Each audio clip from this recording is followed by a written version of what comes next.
Puji Tuhan, Shalom Bapak Ibu Saudara yang terkasih dalam Tuhan. Puji Tuhan kita kembali bertemu, bahkan pun latar belakang kita di usahanya Saudara Billy dan Jessica tentang tanaman hidroponik. Dan pembahasan kita kali ini dengan pertanyaan yang ke-22 sebagai berikut. Bagaimana Kristus yang adalah anak Allah menjadi manusia? Jawaban buat kita, Kristus adalah anak Allah menjadi manusia dengan mengambil bagi dirinya suatu tubuh yang sejati serta jiwa yang berakal budi yang dikandung oleh Roh Kudus di dalam rahim anak darah Maria serta dilahirkan olehnya namun tanpa dosa. Puji Tuhan.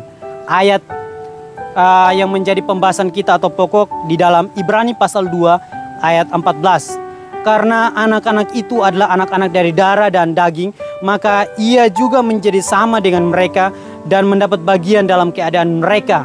Dan kita lihat juga dalam Ibrani pasal 7 ayat yang ke-26 berbunyi demikian. Sebab imam besar yang demikianlah yang kita perlukan, yaitu yang saleh, tanpa salah, tanpa noda, yang terpisah dari orang-orang berdosa. Puji Tuhan.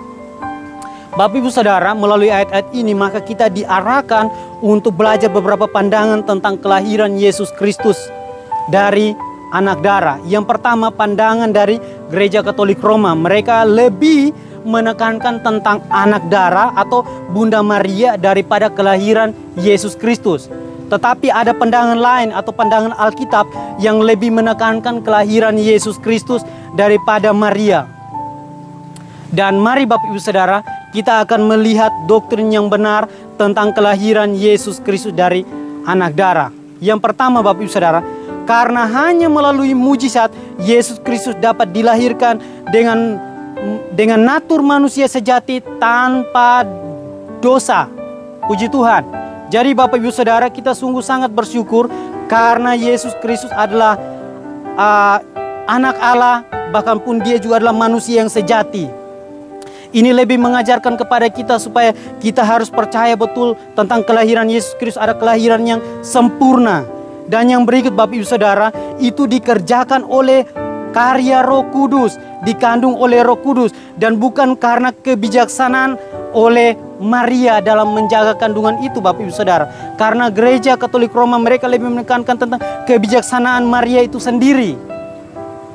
Jadi Bapak Ibu Saudara, biarlah melalui ayat-ayat dan pandangan ini mengingatkan kepada kita, mengajarkan kepada kita bahwa Yesus Kristus adalah anak Allah. Dia mau menjadi manusia supaya saya dan saudara dapat diselamatkan.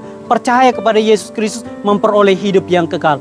Puji Tuhan, biarlah melalui kebenaran ini menjadi landasan bahwa Yesus Kristus adalah anak Allah dan Yesus Kristus adalah manusia yang sejati. Tuhan Yesus memberkati kita. Amin.